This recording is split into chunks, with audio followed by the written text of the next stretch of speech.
I'm going to roll out on this one, and I'm going to roll out on Everton right now. My good friend Mr. M. Broadhead on Twitter as well, who's also a big Everton fan, so hello to you, sir. I can understand some of the frustration with the Everton fans, because obviously, you know, the £10 million from the Arteta deal, with I think they had about, was it 2-3 million for Yakubu as well. They did want to see some of that money being reinvested, but, you know, as Arsenal showed in the transfer window, it's very, very difficult to get quality at very, very cheap prices, and it really is going to depend on where they're going to look for players. So obviously they have to bring in the right players. One of the positives for Everton right now is that they do have some very, very good young players coming through, like Seamus Coleman and Jack Rodwell, and their newest addition, Ross Barkley. So there's lots of positives. I just think that the fans, even though I understand their frustration, do need to get behind the team, as Cahill said. And then, you know, hopefully in January they'll have some money to spend. Maybe not all of the 13 million, probably half that. But I'm hoping that, you know, some money can get spent for Everton and the fans will be able to be appeased.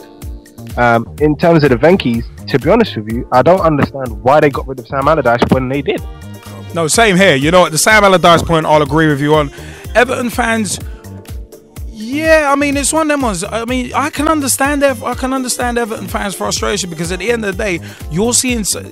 Imagine being an Everton fan and seeing some of your best players leaving, and leaving basically on the cheap, and no one's coming in to replace them. Mate, that's utterly frustrating. Look at same thing at Arsenal to an extent, except on deadline day, they were very smart and they got a few players in. But Everton only got one in Royston Drenthe, and it remains to be seen how he's going to adapt to the Premiership.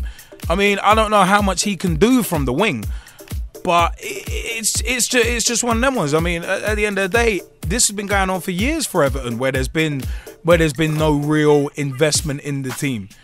And at the end of the day, I mean, you got to look at Myron Fellaini, not been the same player in the last year. Arteta, not been the same player in the last year. Cahill's not been destroying defences as usual.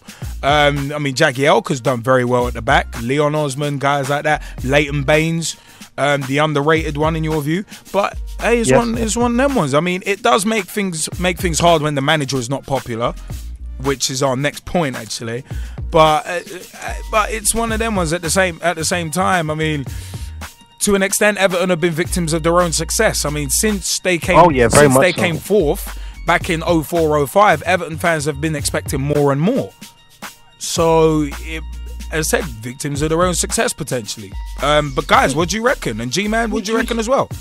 Well, I'll just add to this here, because like the writing on the wall for Everton fans has been there for a good 2-3 seasons. They haven't been buying in for a good 2-3 seasons, and the investment that they want, they haven't been seeing. But David Moyes has been working and doing an excellent job with the players that he's had. Yeah, and no one can deny that. Of course not. But why would they? With them coming out and, you know, saying they want Ken Wright out and stuff like that, it's a bit.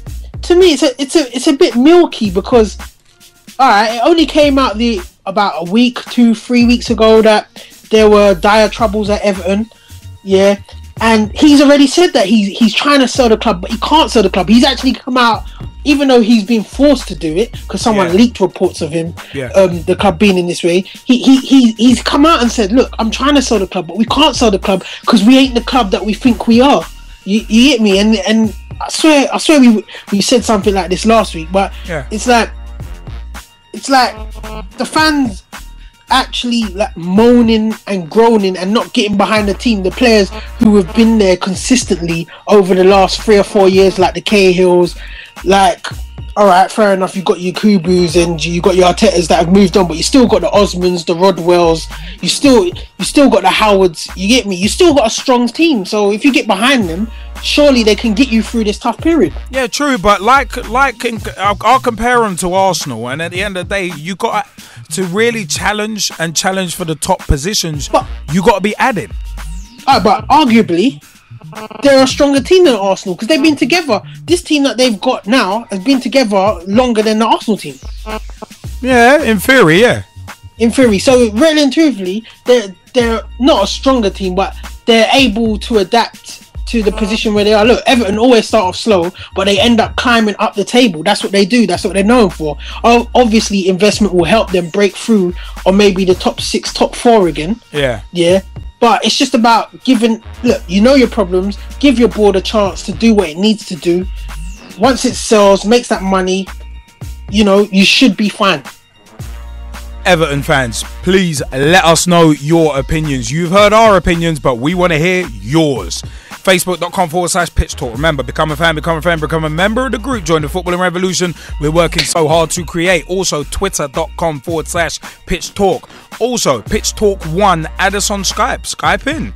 Also, 07535 804 466. That's 07535 804 466 to speak to us via mobile or text us. Your choice.